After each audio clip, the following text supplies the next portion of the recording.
I helped my girlfriend get a better career. Now she's using it to argue she shouldn't pay me anything. 3 years in, we've been building something, or at least, I thought we were. We started the same, both grinding, both broke.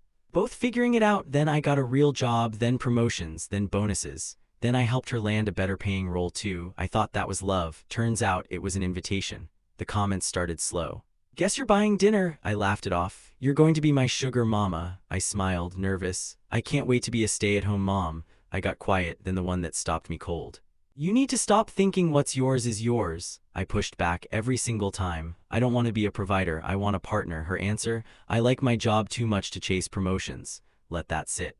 She likes comfort more than growth, but she wants access to mine. Then came the house. We sat down, real numbers, no filters. That's when she showed me what she hadn't told me. Minimal savings, terrible credit. Debt I had never heard about. I felt the ground shift under me, so I made the only call I could. I bought it alone, my name, my credit, my risk, my $2,100 every single month.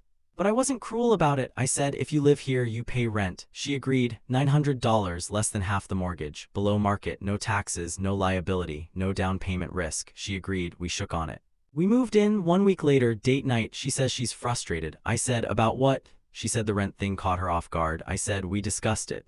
She said paying rent in our home feels wrong.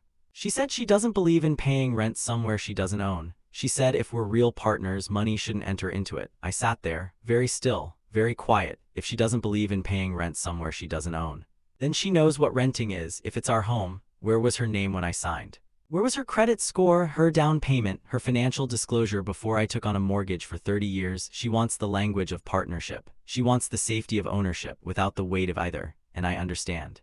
Couples merge finances, but that happens with transparency, with shared risk, with trust built over time and over truth. Not like this. If I lost my job tomorrow, the bank calls me, not us. Me, if we break up tomorrow.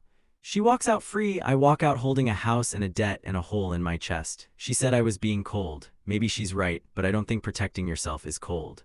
I think calling someone else's home ours when you've contributed nothing to it, that's something else entirely. I am not her bank. I am not her backup plan. I am her partner. And partners don't quietly rearrange what was agreed. They don't use love as leverage. They don't call financial accountability greedy. So I'm asking, am I wrong for wanting what she agreed to give, or did I just find out what this relationship actually is? And last night she looked at me and said, "I thought you loved me." I do, but I also have a mortgage statement sitting on the kitchen counter. Both things are true. The question is, which one is she counting on?